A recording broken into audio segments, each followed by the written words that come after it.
Welcome to another episode of Courageous Me. And we're going to do something different this time. The whole point of Courageous Me is that I get particularly women on to share their stories about who they are as a human and where courage has shown up in their lives. Today, I'm bringing back a guest from the past, from the past, from the past, from episode 13. Her name is Ruth Fae. She's an intuitive writing coach, an editor, and a publisher. But this was the episode we recorded back in August 12 months ago. It was called Rediscovering Your Identity Through Hope, Healing, and Storytelling. And at the time, Ruth was going through a really big transition in her life, personally and professionally. We're 12 months down the track and a lot has happened. Now, in the meantime, I had submitted a manuscript to Ruth to do all my editing. I submitted it in January this year. We're now recording this at the end of August 2025.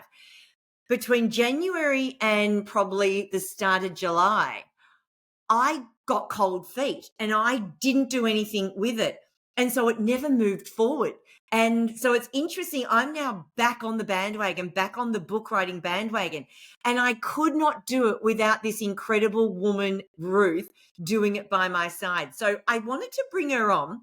One, I want to hear about where she's at 12 months down since our first episode. But two, for anyone out there who's got a book idea or a message inside them that they want to get out through the written word and by sharing their voice with the world through a book or a series of books, whatever that might look like, this is the woman that can help you do it because she's helping me do it. And anyway, I could sit here and just talk about how amazing you are for the next 20 years, Ruth. So on that note, before we do get into it, can you just tell people a bit about what you do? Because just saying that you're an editor and a publisher and an intuitive writing coach won't mean everything to people that don't know what that means. So welcome aboard.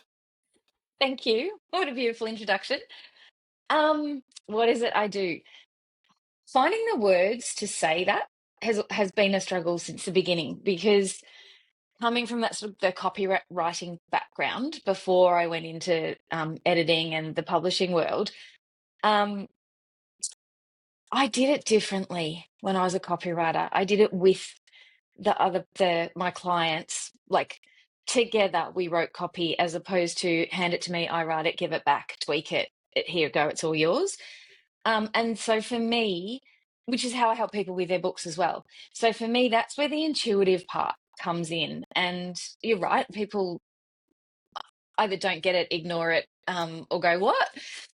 But that is that when I work with someone who is wanting to tell their story, it's about I want to say getting inside their head, but I don't want to sound freaky about that. The Sound freaky. Do it, purpose. sound it. Do it. Yeah. Okay. Um, the most important thing to me when I'm helping someone write their book is that they do it in their voice. And that's the same with website copy, blogs, social media posts, all of those sorts of things.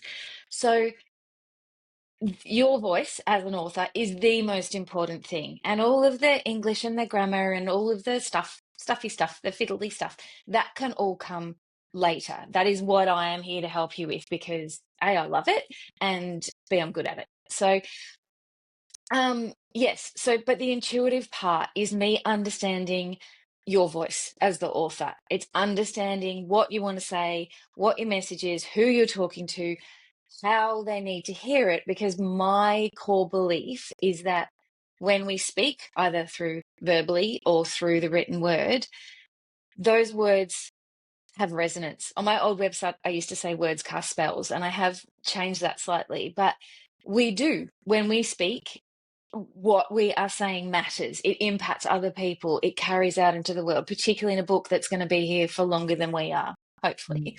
Yeah. um, so that to me is the most important part of it. And that's where intuition comes in. That's where working closely with someone, listening to what they're saying, getting in their head. There are times if I'm editing someone's work, I need to go and walk around the backyard a few times and literally shake off that other person's persona because I have to be editing and working on the person's book in their voice, in their head, in their being, in many ways.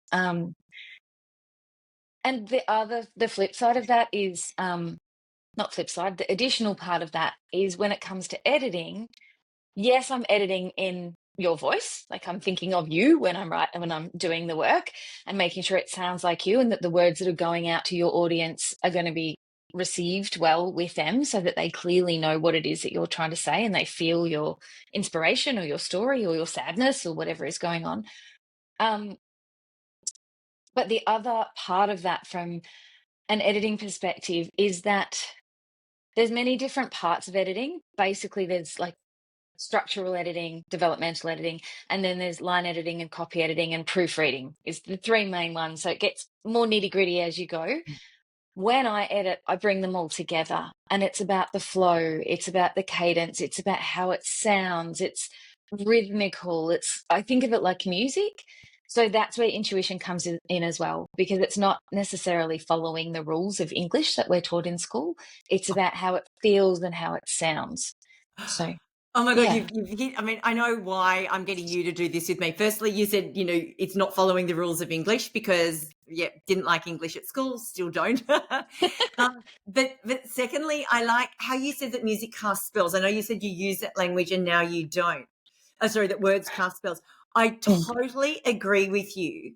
And as someone who is has wanted to write a book for a long time, has put a full manuscript out and it's not felt like me, and then you've been able to cast your eyes over it almost like a magic spell and go, there's a disconnect between what the words are in your manuscript and what I know of you. Now, you know me, so that's a bigger bonus.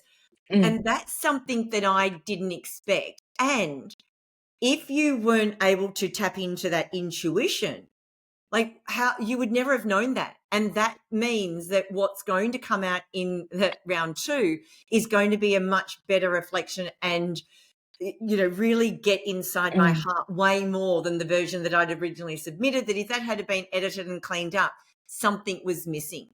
That's And correct. Yeah. yeah, and again, if you don't know how editors work, I wouldn't have known that what you do is different because now I only know how you work. So I think Mm. that's really in good. So is that kind of like, you think about people that are, say, counselors or psychologists or any kind of role where you're listening to people and you've got to actually build up almost the resilience to not take on all of their emotion and everything. How do you do that then? So you say are editing my book and you're absorbing me, getting into my head, metaphorically. How do you then get back into Ruth? It's taken practice there, Yep. and a lot of the people that I work with tend to be writing from a space. Well, a lot of them are middle-aged women, for starters, not always, but they tend to be coming from a space where they have had life experiences, and whether it's a business book or purely a memoir or something that blends the two, there's usually some sort of journey. There's been something that has happened that has been difficult or traumatic or a massive challenge that has happened.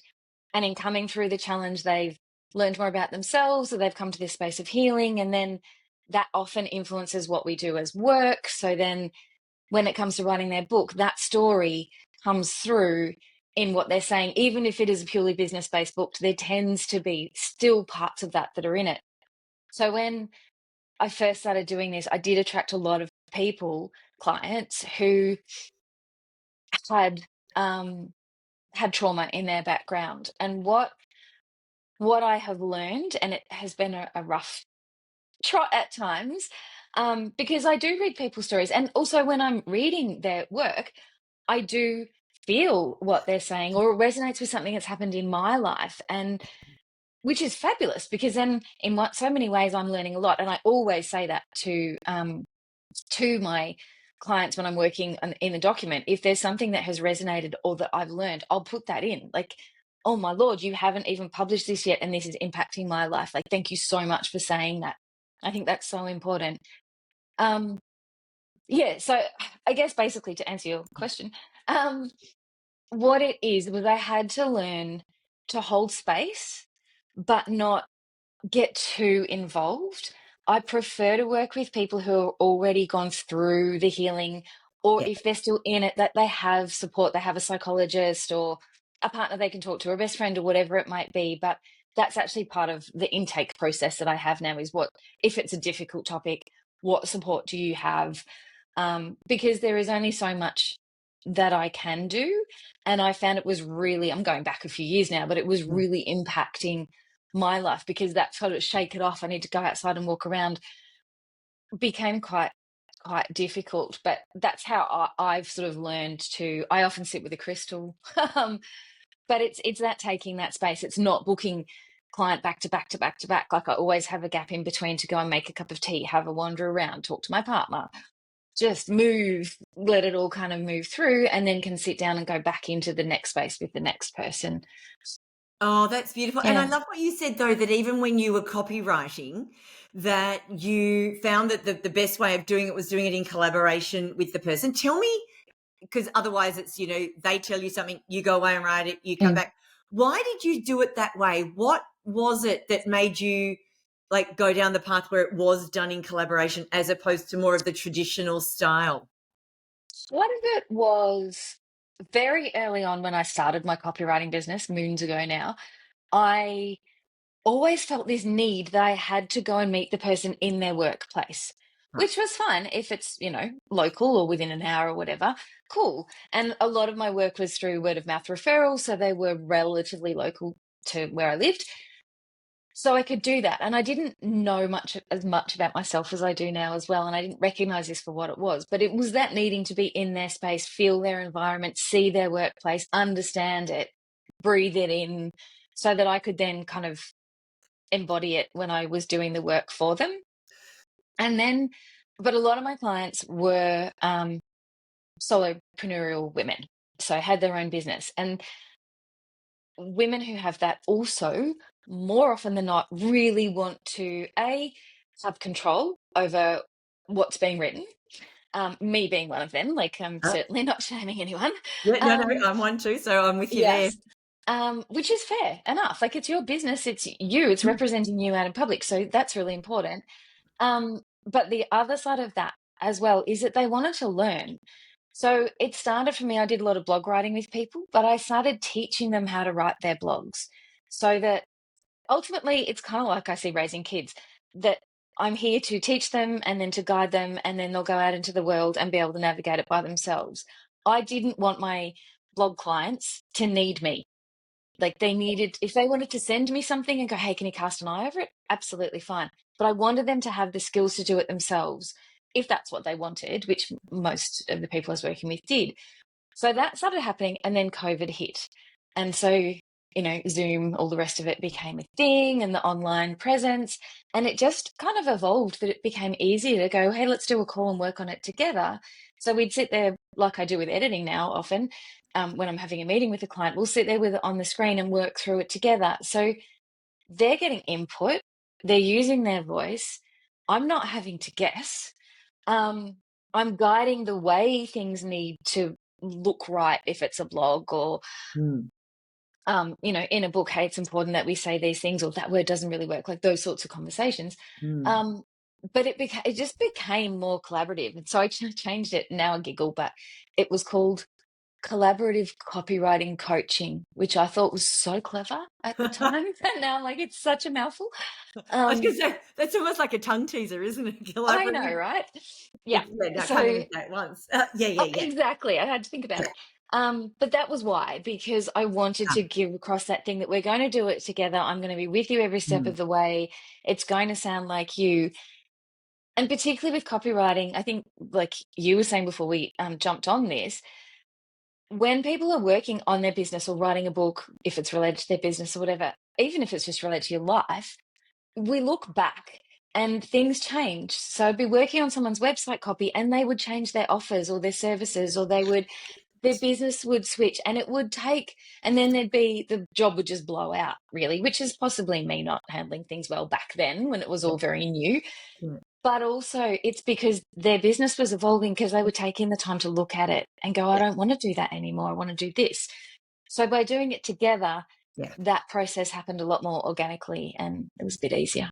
So, Ah, and can I yeah. say I've just gone back and rewritten all the homepage copy of my website on the weekend, and if I had a copywriter that I had to keep going back to, seriously, they'd be a millionaire because I'd be going back to them all the time. And I don't want that. And it's interesting though, like from a business model point of view, you'd almost rather people need you so that, from a sustainability point of view, they Mm, had to keep paying you.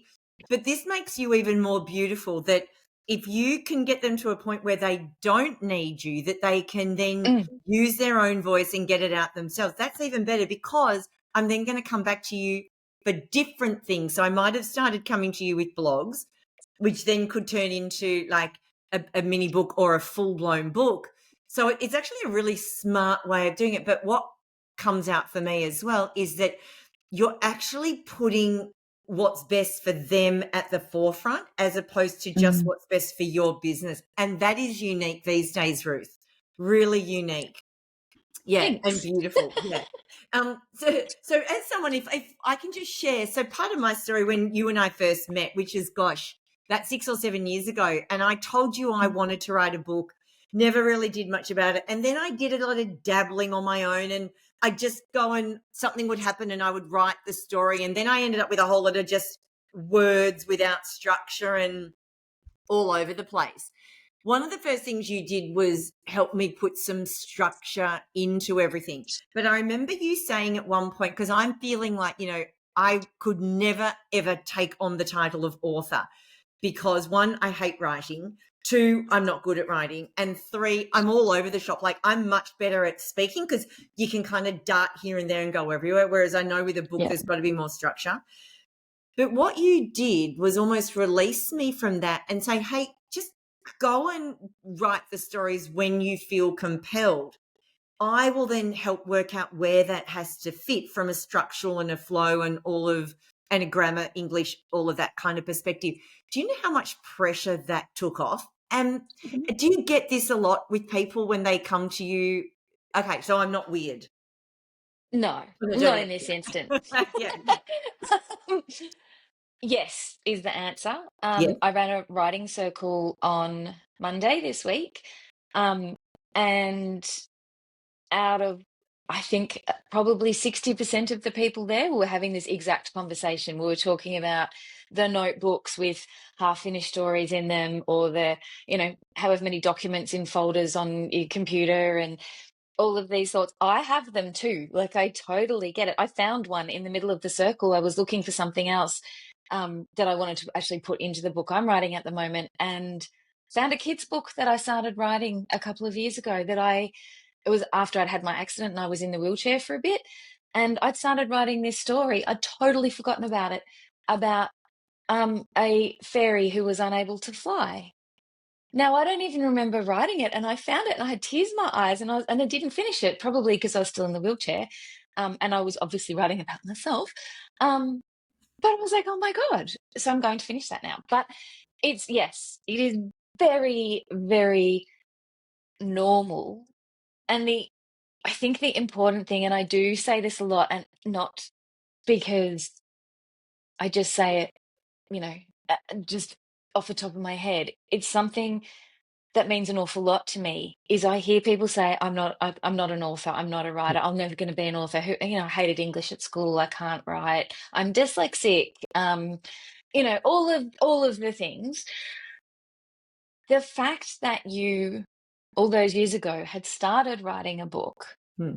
you were an author, you are an author. Your book's just not published yet. You're not a published author yet. Ooh. And I feel that that is huge. And one of the things that we were talking about in this writing circle on Monday as well, I need to cough, excuse me, Mm. pardon me, is that is the concept of research and thinking and dreaming and taking time and imagining.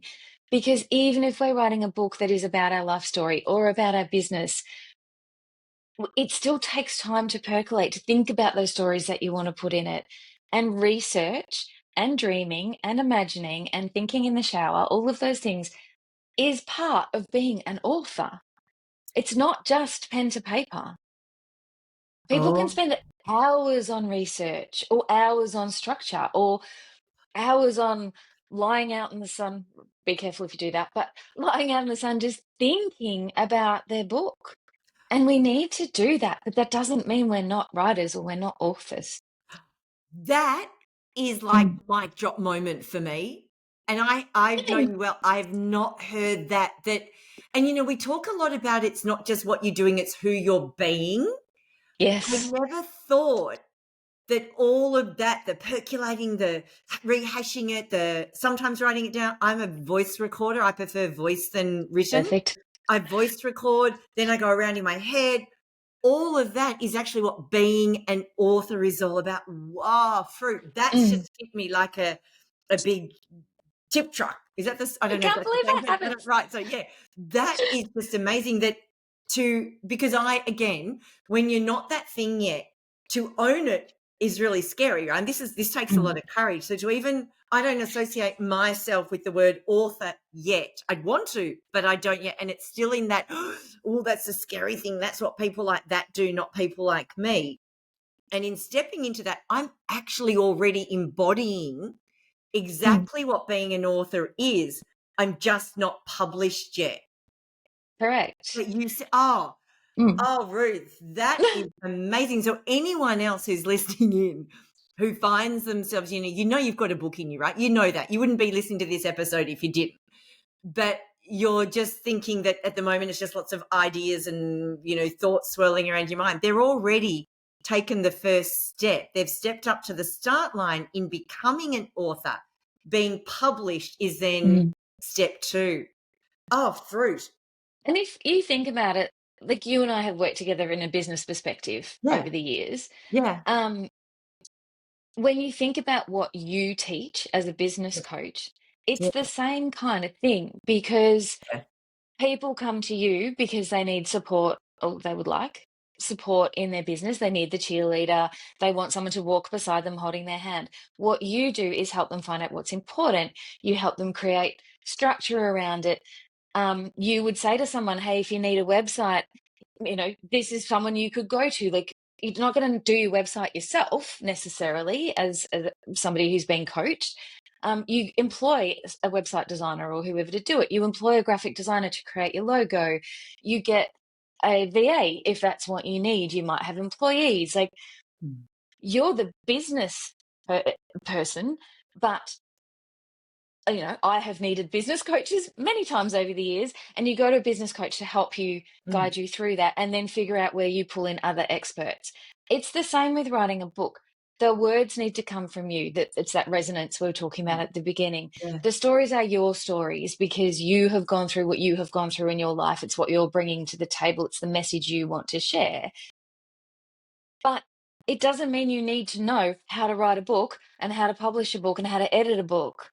That's when you bring in people to help you do that. You find a writing coach, or if you've written it, you find an editor to help, I call it make it sparkle, but to help polish it or bring that structure in or whatever it is that's need proofread at the end of it. Um, if you want to self-publish, you might need someone to support you in that, in learning how to go through the steps or what the steps are in the first place. You might choose someone like me who offers indie publishing so you can publish under the name of my company, um, to actually do that process for you. If you don't want to necessarily self-publish, there are people who can help support you in that. You might want to go to a traditional publisher, in which case you might need help with that. You might need help with PR or book marketing and those sorts of things. So that's where you pull in the people. We do it in all other aspects of our business and our lives. I'm getting excited. I'm banging on the table now, making everything wobble. But um, yeah, we do it in all aspects of our lives. Why can't we do it when we're writing a book too? Right, and that's interesting why we don't do that because I've been hiring coaches all my life. I don't do life Mm. without coaches and everything. But yet with came to writing my book, I felt like I had to have it done before. It's kind of like when you clean your house before the cleaner comes because you don't want them to see your house empty. Do you know what I mean? Like I felt like I had to have a polished manuscript to give to the editor with fully thought out ideas.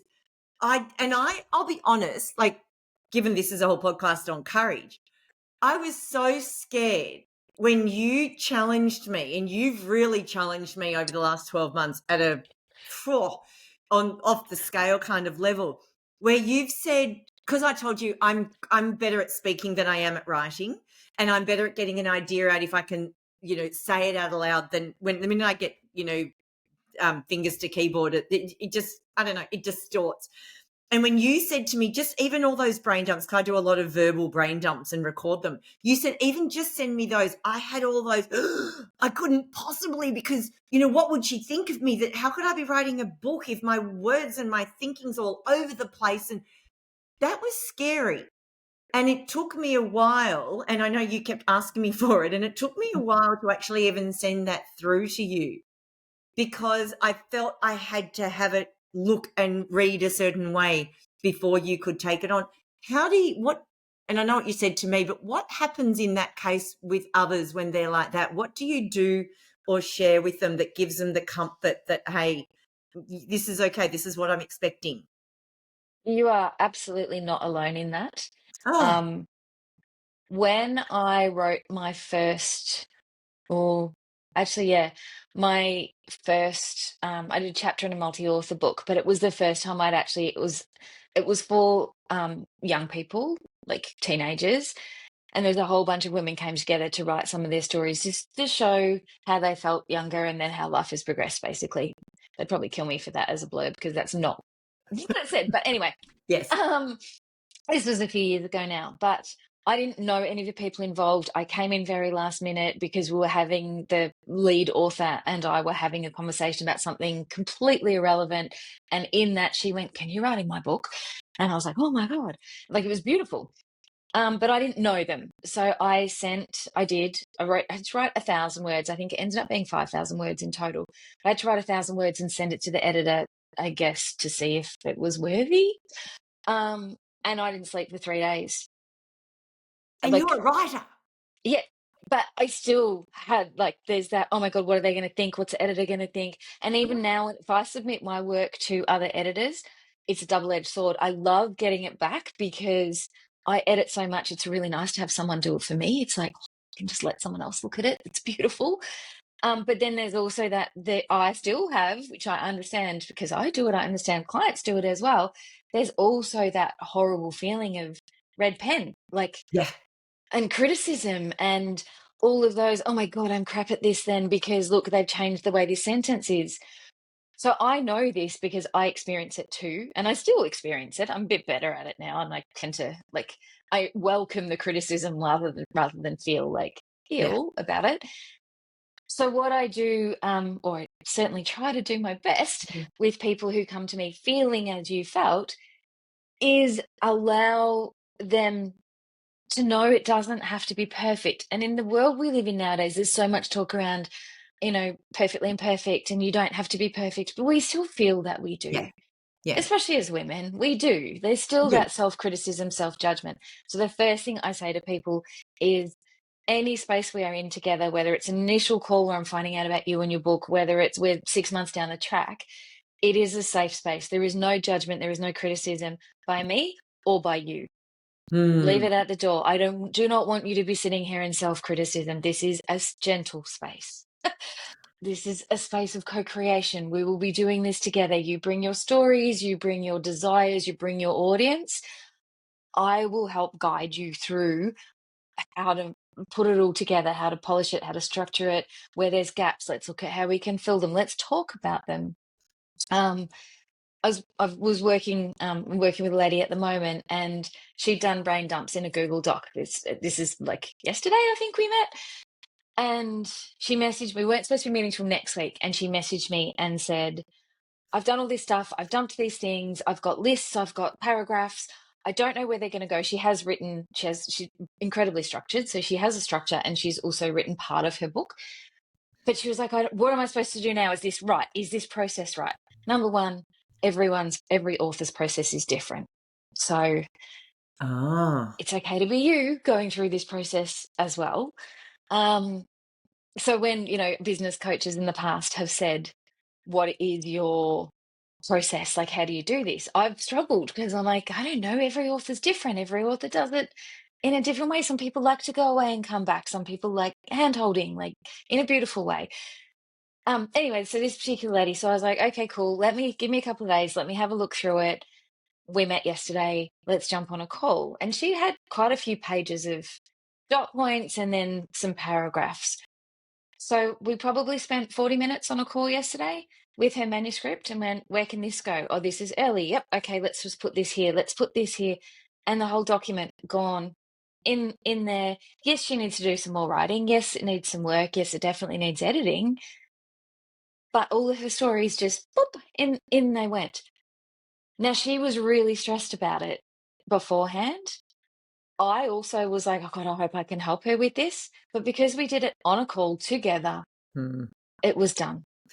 And I guess that's where you've got to really tap into your intuition, right? You know this stuff. So even Yeah. though people come at you with different, and can I say, this was you and I a few weeks ago. We sat down together because I had a bit of a change in heart from January to June around what the flavor needed to be. And I didn't know how to take what was already there combined with where I really wanted to go. And you pulled up, not we, you pulled up the doc. And as I went through the old version, you just went, okay, that goes here, blah, blah, blah, blah, the whole thing. And then that night sent me a Google Doc with it all in a structure with like key headings of, chapter titles and the sections underneath and the bits where I need to then add a story or add this or add that. And I remember sitting there going, you have got to be joking. She is a magician.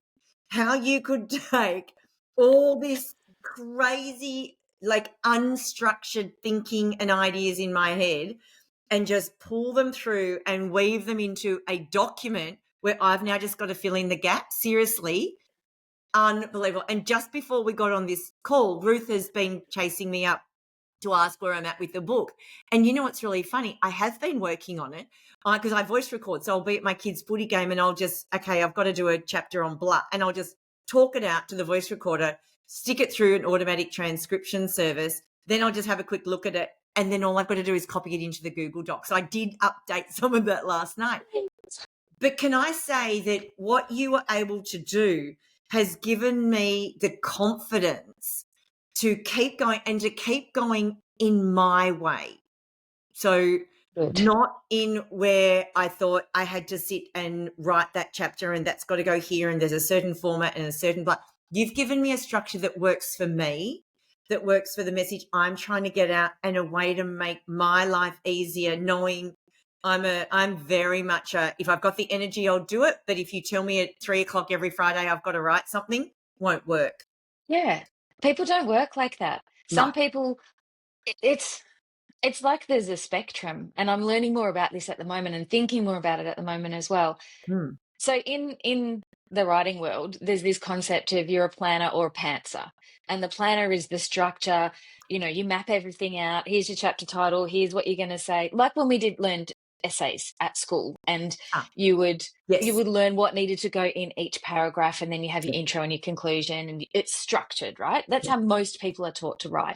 Yeah. Which is cool. And then there's the pantser, which is the fly by the seat of their pants writer. And they're the people pantser. Yeah, I love it. That's a cool term. Yeah. Yeah. And so they are the people who go, oh, I just heard something on the radio, or I'm inspired by a conversation, or I'm walking my dog and, oh, this popped into my head. And they just have to write about it. And it just flows. It still needs to be looked at, but it tends to flow relatively easily. And these beautiful words come out on the page and they will go back and edit it, but it just happens. Oh, I am a pantser, 100%. I've always written like that, even at school. Yes, there was structure, whatever. Get it down on paper. Structure for many people, brings confidence, especially when they don't trust their own, yeah. I want to say storytelling rather than writing ability, because they're different. Yes. You are a born storyteller. Yes. You don't like writing. No. Which is why I've said use your voice, because we can turn that. There's still words, still does its thing. What I have come to realize is that people are not one or the other.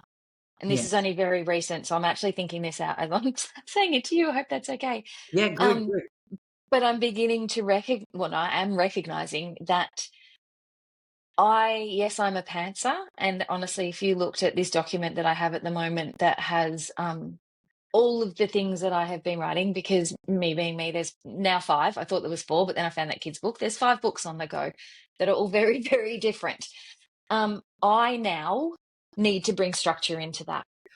I'm not going to get any further without structure. I have discovered in going back to my books that, because I have had about a year off from it, that there's actually a lot more content than I thought I had. Yes, there are huge gaps. I'm not going to get over that hump without structure, and I need to learn how to bring that in. For me, that is going to be, I need to give it dedicated writing time.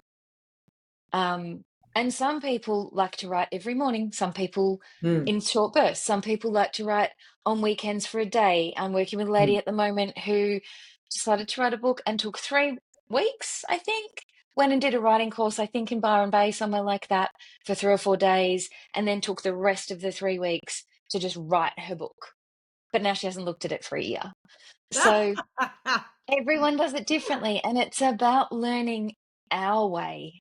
Um, I have had this ongoing thought sitting in the back of my mind, I think for my entire life, that to be a writer is the tortured poet. It's sitting in the attic with a glass of whiskey and no one around you, and I'm pouring my heart onto the page, and there's tears and there's happiness and there's angst. And that, I think that's been the picture in my head Mm, for ages. mm, What I now do for myself, because I've learned this through writing in the collaborative books that I've written in over the last couple of years, and what I'm offering is the writing circles where people come together. Because if I'm in a writing circle, I will write 800 words in 20 minutes. If I'm by myself, I'll be lucky to get 200 out. So it's quite fascinating. We don't need to do this by ourselves. And yes, that could be a coach. Yes, it could be an editor. Yes, it could be a publisher. But also writing, creating mm. in space with other people, even if that space is a Zoom call, it's allowing yourself that time, but it's also doing it with the energetic support of other people. And it's the most beautiful thing. And you know, it's funny. I was going to go back and say to you, could you just share with everyone what a writing circle is? I know because I know Oh, you. I was going to share, but you've actually just shared it. And so, what about so people come into it? You're all together, but they're writing their own thing. Is that right? yes. Yeah. So I run them, I'm now running them weekly. Um, Fortnightly ones I'm running in conjunction with the new moon and the full moon, because the moonology aspect of things is something that I love as well. So it's purely because I enjoy it. But also, when I learned about the moon, sort of 2021 during that COVID thing, when I joined a networking group that was called Lunar Life. So it was about, yeah, about working with the moon. I could talk for days about it. Um, when I learned about the moon and the 28-day cycle, and the fact that there's a time to rest, a time to be like within, and then a time to do and take inspired action and all that kind of thing. And that, particularly for women, cycles over the Mm, course of 28 days, very much mm, like we do. Um, there was a lot of permission that I was able to give myself as the, people pleasing perfectionist good girl that I was conditioned to be. Um, to recognize that we each have our own rhythms, but they're mm. actually supported by the rhythms of the universe, was may sound a little woo woo, but it's actually incredibly scientific and practical at the same time.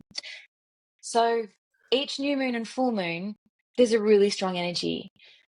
And the reason I wanted to run the writing circles around that was also to give that understanding to people. I only talk for about 10 minutes, maybe 15, because I do talk a lot. The sort of 10 at the beginning and 5 at the end, to talk about this is the energy of the moon at the moment. This is what you might find coming up in your life or your creativity, your Mm, creative exploits. mm. Over the next 2 weeks, these are the things that might arise for you, to help give them some, and myself, some guidance around the creative process, because that is also within, and then you launch and you're shining a light on it, and that creativity continues as well. It's hard to put words on paper. It's Yeah, hard to get them out of here and out of our heads. yeah. And then, but if we can do that, supported by other people, supported Mm, by the moon, supported by whatever it is, you might like to meditate, whatever. You might like to go for a walk, talk to someone, whatever it might be. That then enables, just gives that little bit of, I guess, like you said before, that relief. Yeah. that it's not all doesn't have to be us fighting ourselves to do that. Mm. Um, but what I have found is people don't actually want me to talk. Help. Um, so this is why I'm offering ones every second week, which is literally I'm not going to say a word other than hello. Mm. Come along, 2 hours on a Monday morning, and work on your stuff. I don't care if it's social media posts, whether it's a blog, whether it's a book, whether you want to sit and draw pictures, journal to yourself. There's no need to share. There's no need to like get in depth about anything that you're doing. It's literally a co-working space, I guess, Yes. that is still held in a creative energy. People can talk about what they're doing if they want to. And Mm. literally people are coming. And so every half an hour I pop in. We all have screens off, play our own music at home, whatever we want to do. So screens off, audio off. Every half an hour I pop in and check in. And very quickly, I thought it would be like a 5 minute check-in. Let's do some movement, like whatever. No, people are like, yeah, I'm good, thanks. And then they keep going. It's so cool.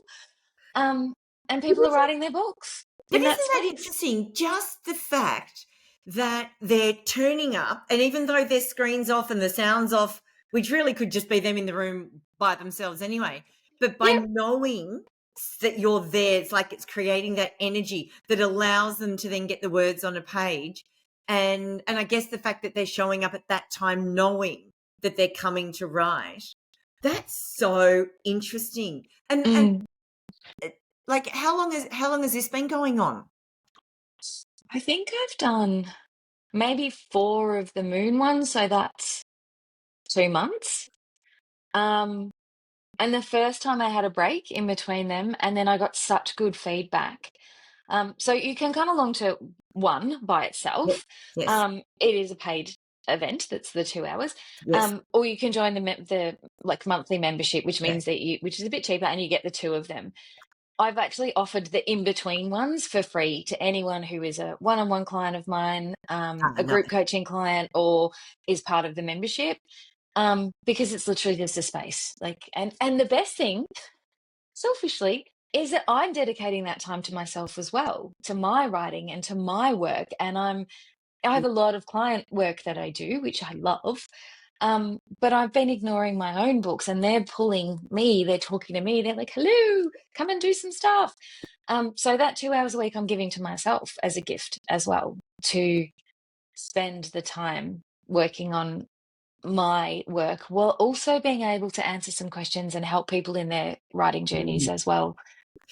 Because it's the community, Yeah. it's the space, it is the conversations, and the if they want to have them, which so Mm. far most people are not. One of the ladies who's been with me from the beginning, I do know her personally, love her to death.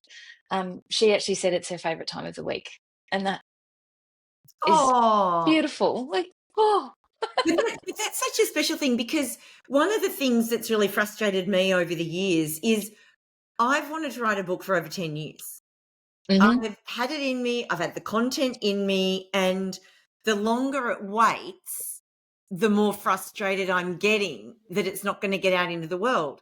So, if I have to pay to come to a writing circle, which gets the book out of me and gets it into the world, how beautiful is that? It's funny. I hear a lot of people that they go and book around the world airline ticket and they write the book while they're flying because when you're in the airplane, right, yeah, turn off the videos. There's nothing else to do. Or they go and get an Airbnb by a beautiful lake or something for a week. And I've often thought I'd do that and I'll go somewhere and set myself up and then nothing comes out. And I'm like, that's ridiculous. Whereas the other night at 9 o'clock, I was coming into my office to turn off my computer and something came to me and I just wrote all this stuff down and out came some of my book. And it's like, oh, Fruit, I could never, ever have told you that at that moment those words would have come out. But when I feel it, I need it to come out. But I guess with the writing circle, if the words aren't coming out and you just, like you said, you want to journal or you want to just mull on ideas or whatever it is, mm, but being an author is not just putting words on a page. What you said at the correct. beginning, like that whole, let me just come and be a writer, Mm. be an author. Well, when you think about, again, going back to your coaching and a Yeah, lot of the life coaching stuff that people do, yeah, it's we talk about manifesting, we talk about embodying, you talk about being, if you believe you are the person that you want to be, then you will be the person that yeah, you want to be, and all of that languaging, yeah, it's the same thing. Um, yeah, it's yeah, it's the same thing, like, and it's making that yeah, commitment to ourselves and doing it in a safe space. I have also thought how beautiful it would be to go and have a 2-week retreat yeah, somewhere and write my books. I I haven't for numerous reasons, mainly home, kids, responsibilities, work, like all of those things. I also reckon I wouldn't do it. And yeah, I know I'd read because I love reading, and the thought of sitting in a beautiful Airbnb and just being able to read, especially if it's sunny, I would just that's what I would do, and then I'd hate myself because yeah, I'd spent money and I've had time away from my family yeah. and I'm doing this thing. In theory, it sounds beautiful. Now I'm just thinking that if I ran a writing retreat, that could be cool. Um, But a writing retreat where there's not the pressure to write words on a page if that's not feeling right for you at the time. But being away on a mm, retreat where sometimes just that thinking time or that mulling time, whatever that might look like, that is also part of being an author. yes, it is the That, daydreaming. yeah, yeah, yeah. And so with the moon circles, the writing Yes, circles I do with the moon, yeah, um, I have sort of two prompts at the beginning that are like setting intention type of yep, things. There's the option for that people take away that they can actually set affirmations that guide them through the next couple of weeks, just to help anchor that. Hey, I really want to yes, focus on my writing, or I want it to be yes, important because it's calling me, but I'm doing all the other things. yes, But also, there's 3 prompts in there as well. Some people will come into the space because there are 2 to 3 writing sprints that we do in the 2 hour, well, hour and a half, and then there's a 2 hour, a half an hour Q&A at the end, yes, where people can talk to me as a writing coach, as an editor. I'm yes, here for you. yes, Um, the reasoning behind the prompts is that some people will just take those writing sprints and work on their books or yep, their whatever they want to work on. Um, Other people are feeling all the resistance, or they've got their yes, book and they're not really sure, or all the things that we've been talking about. yeah, So they write in response to those prompts and talk mm, to themselves, which we don't, unless you're an avid journaler, we don't tend to spend a lot of yeah, time doing. I used to journal a lot when I was going through some mm, stuff in my life. I stopped. It's an issue because if I'm not journaling, I'm not really writing because I haven't been working on mm, my books. mm, And there's a reason for that. But I've actually got here, I wrote something and I shocked the life out of myself the other day in my own moon circle. I wrote, uh, I can't remember what the prompts are. It doesn't matter. But I wrote, just free writing. I need to bring more focus and structure to my writing practice to create the time to prioritize. Is it first thing in the morning rather than a coffee? I would need to journal, feel into my creative energy, let the words flow. I honor this time. I need to prioritize it and have fun and explore and be curious. My words matter. Change my habits. And that was 3 minutes and it just came out. And I went, yeah, I need to do this. So, yeah. yeah, That is so beautiful. Oh, that that is so, conversation with yeah, yourself matters. yeah, and that Mm. is part of being an author. Yes, This I is believe it all, is. yeah, and again, this is like a light you've shed on me in this conversation, that those moments you might have been journaling, but being an author is where you're allowing, what's going on in your Mm, imagination and that kind of you can't touch and feel to come out through you, and that mm, came through onto a page. Maybe it mulled around in your mind for a while, but then it came out. That is being an author. That is, I just think that is powerful. What advice have you got? Okay, so this has been one of my biggest challenges as well. Being an avid learner and constantly absorbing information all the time, I feel like, especially when I handed that first manuscript in January, what I'd learned between January and July has now shaped a lot of what I'm writing now. So where do you draw the line and go, right, no more learning, because otherwise the book would never, ever get published? What advice have you got in that space for the people like me that just doesn't stop? I so hear you.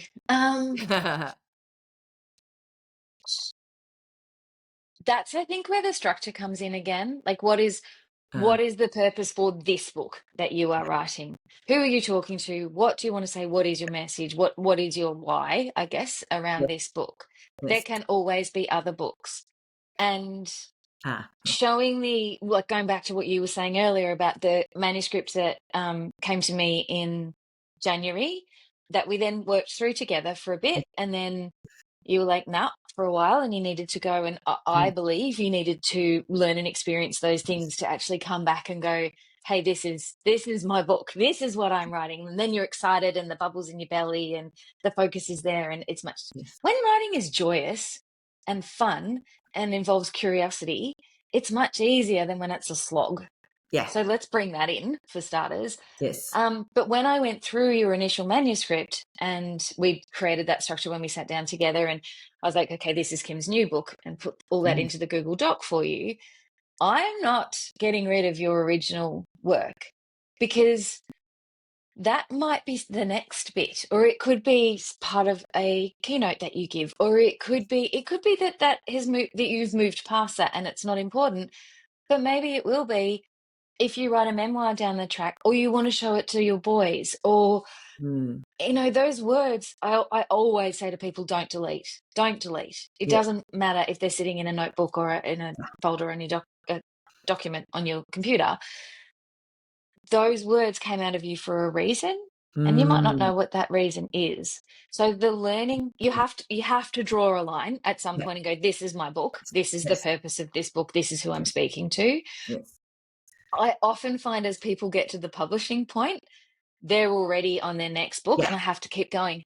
Talk Yeah. to me about this. Come back. Yeah. I need you to come back. We need to get this one out. And they're like, but I'm writing this next one now Yeah. because it's coming out now, which is amazing and beautiful and cool. Yes. And part of my role is, okay, but this one, we need to finish this one. Mm, Let's just focus on this one.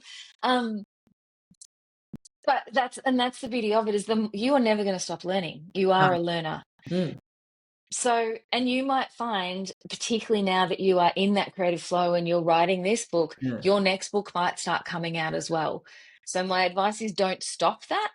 But if you're aware that that's not this book, it's the next one, then just pop it in a different document. And you might have half written that book by the time this one's published.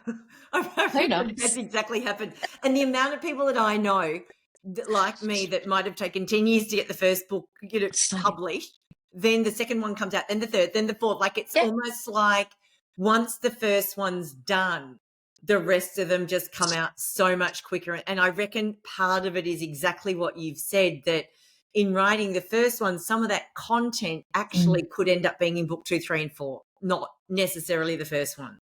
it's also, and I was thinking this earlier, so I'm glad we've come back to it. Mm, It's also like you go to the gym and you start doing your mm, exercises and you're kind of weak, and then you do more exercises and you get stronger and you up your weights, or your cardio gets better and you can run for longer or whatever it might be. Writing is the same. It's a creative muscle. Like, when you first learn to paint, you start painting and then you get better at it as time goes on. It's an art form, it's craftsmanship. So mm. whether we're writing a little bit in the journal, like I read out to you before, Yeah, which will probably, now I've said it publicly, so it has, look, it's got use I was not expecting.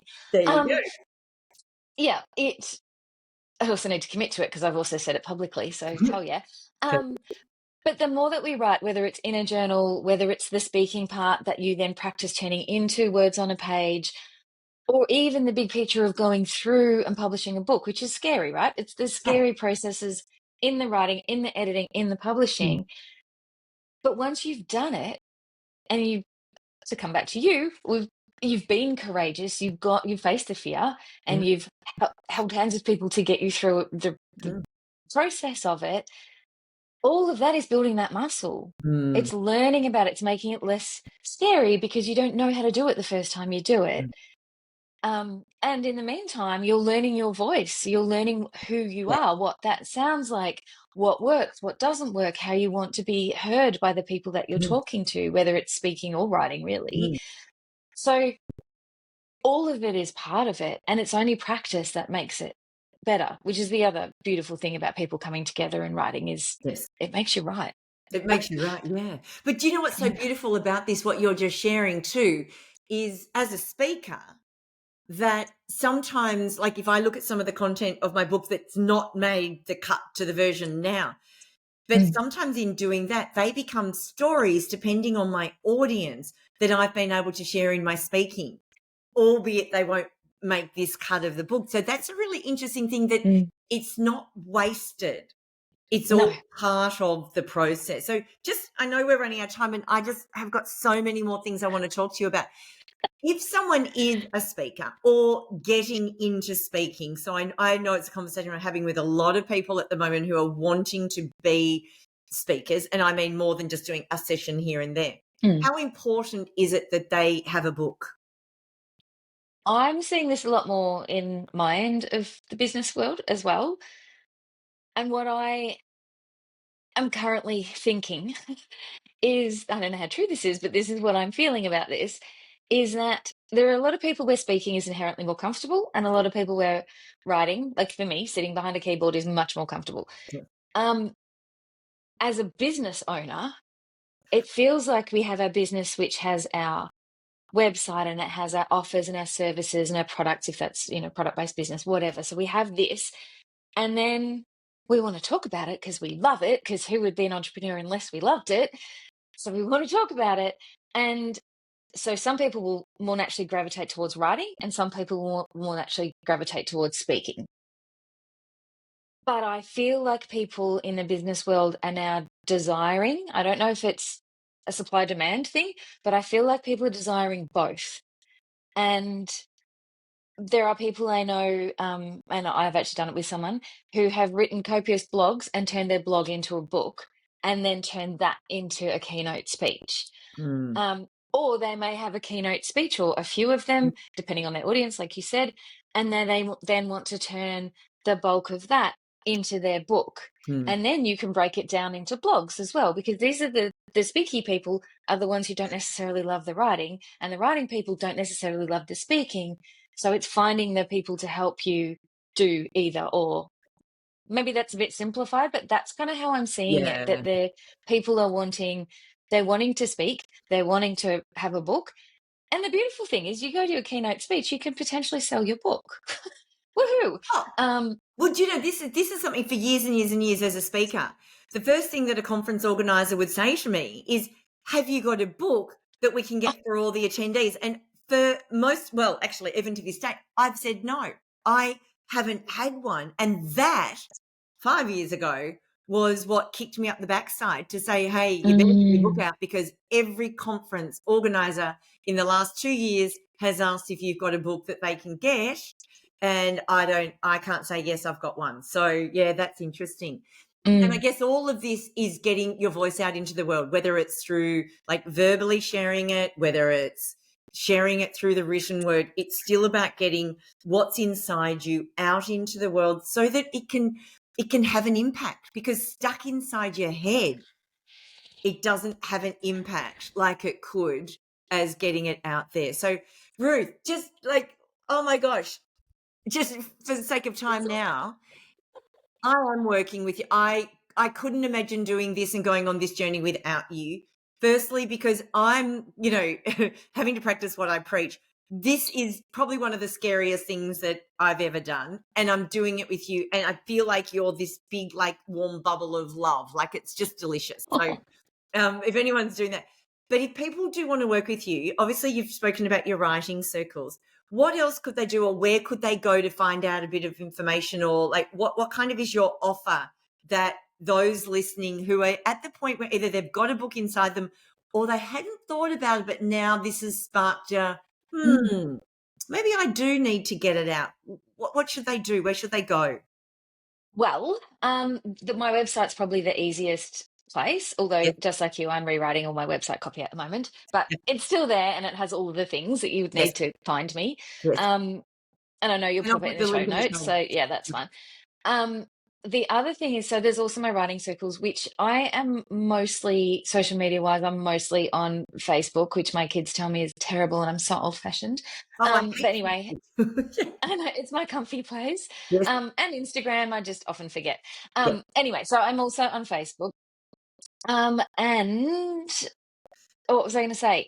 So if writing circles is something that interests someone or they want to come along and get a feel for it, that's an easy way to do it. I'm Yes. also about to launch an 8-week writing course, which again will be sort of 2 hours per week. And that is more for the people who have either started or they're thinking, talking about it, but they're the people who sit on that that spectrum of needing structure, but also very creative and are sitting somewhere in there and are literally in that I don't know where to go, I don't know what to do, how do I do it? And in that space, there's 1,000,000,000 questions. What I'm hoping to do through this course, it's a beta test. It's going to be evolving as I run it. Is yeah, basically to help people who to cover a lot of the things that we've talked about today, but also give them structure and information. The publishing world in general is very, very, I feel it's very gatekeepy. There's a lot of keeping information to themselves. Mm. I don't want to do that. I want to help people write their book, get their book edited, because you do need someone else to do that. Yes. Um, and then get it out into the world in the way that works for them, in a way that's accessible, and they're not feeling unsure or Mm. uncertain or fearful about it. Creativity should be fun. And in the world we live in right now, we need fun, we need creativity, we need enjoyment, we need happiness and expression and all of those things. Because when things get tough, we as humans turn to art in whatever way. We dance, we paint, we look at other beautiful things, we read books, we learn, all of those things. We communicate, we come together. And that for me is what writing is. It's part of that world of art and creativity. And we should feel safe to Oh, do that. oh, I love that. Oh, Ruth, I don't even know where somebody that wants came to from. came from getting it out and just It did. trusting that your voice knows. Tell me, if somebody wants to get involved in this 8-week beta program, will we put a link in the show notes? Oh hell. Sure. You're publishing this next week, yeah? Yeah, I am. Right. That will be my kick in the ass to get it out there. Good. So Okay. yes. So this Yes. episode is going live whatever, I don't know, whatever next Wednesday's date is. So this is such a good example of courage, right? And everyone's witnessing this. You need to get that link out because we are Yep. advertising or promoting this 8-week writing course for all the people that have, connected or relate to my story or your story throughout this conversation. This is perfect, Ruth. Oh, I'm so excited. How funny. Oh, wow, that's so Oh, good. So was I'll not put all the intending that. details to get in touch with Ruth. She is, I understand why you call yourself an intuitive writing coach. That whole use of intuition and collaboration, I think in today's world, to allow people's voice to come out in a way that Mm. where they feel safe, they feel like they're getting their message heard, but in a way that sounds like them. I think this is just next level. Absolutely beautiful. Ruth, you are a gift to this world, and you do sprinkle, what did you call it? Magic dust or fairy Yes. dust? Yeah. Yeah, you The- do that, all of that and above. So thank you for coming on and sharing. And like I said, this is a bit of a different version, more of a teachy one, but this is all very much aligned with courage and the courage to look inside into your Mm. heart and use your voice to make an impact in the world. Thank you so much for being a part of this. Thank you for having me.